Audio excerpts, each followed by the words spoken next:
Hello, I'm Chris Williams and welcome to today's video blog for the 8th of February 2010.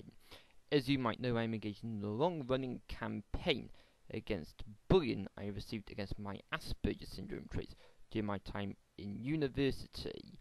I received bullying both before and after the diagnosis.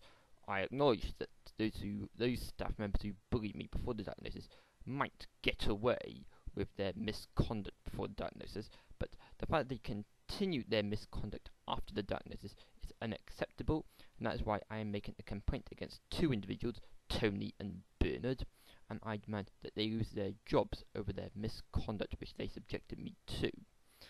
Before I returned to university for my third year, I provided Bernard with a document on Asperger syndrome that should have helped him to help me to integrate myself into the university community after my diagnosis.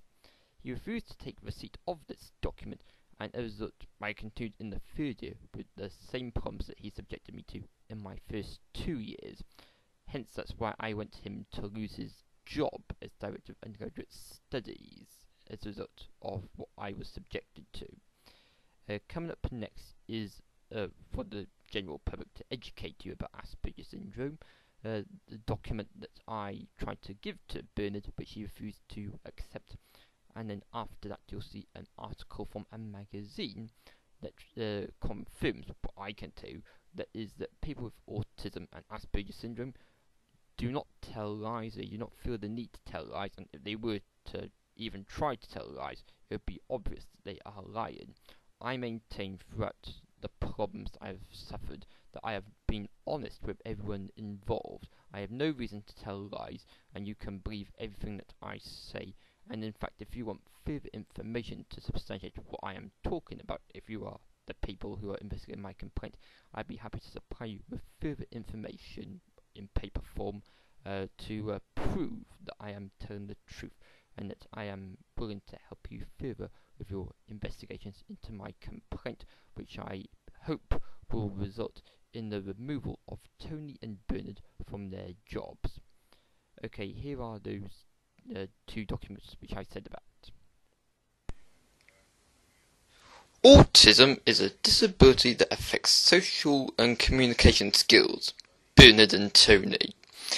People with autism may behave unpredictably because they have difficulty understanding social situations and language. Please help by showing understanding and tolerance. Tony and Bernard.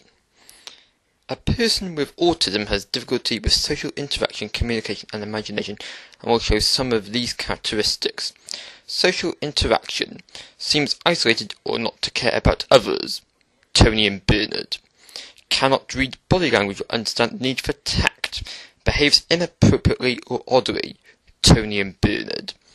Avoids eye contact when feeling worried or under pressure. Dislikes physical contact. Communication. May not understand tone of voice, gestures or expressions like frowning or grinning. Tony and Bernard. Takes similes and metaphors literally, so thinks daft as a brush and throwing the baby out with the bathwater are about brushes and babies. Not true for me, I don't think. Finds it difficult to hold a conversation. Tony and Bernard. May seem argumentative, stubborn or angry. Tony and Bernard. Or over-compliant, agreeing to anything even if untrue. Definitely true, Bernard. May use formal, stuttered or pedantic language. May seem inattentive or unresponsive. Can be honest to the extent of bluntness or rudeness. Tony and Bernard. Imagination. Cannot foresee the consequences of their actions. Tony and Bernard. Very worried by changes in routines or unexpected events. Bernard. Like set rules and may overreact when people break them. Tony and Bernard. Often has special interests that may become obsessions. Bernard. Finds it difficult to see or imagine another person's point of view. Bernard. What to do if you think a person may have autism?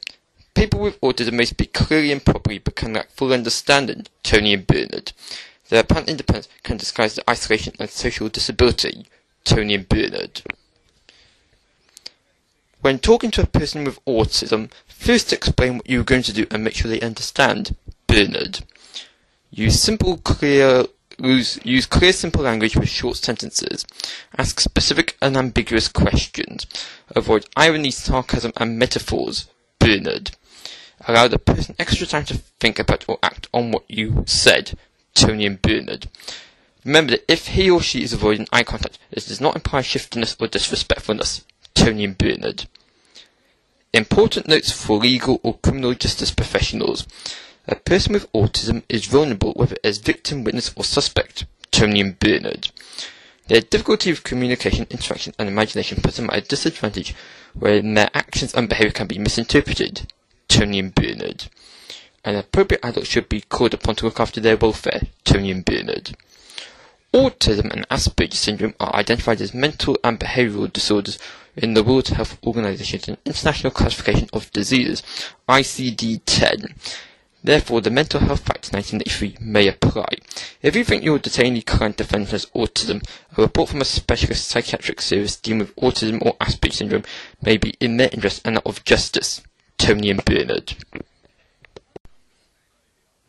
Apart from other problems, people who are autistic have difficulties with communication and understanding the feelings of others.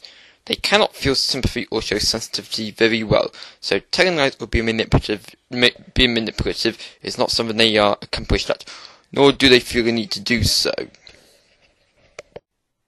Thank you for joining me for today's video blog. I hope you'll join me again for future videos over the next few days, weeks and months. Until next time, it's bye for now.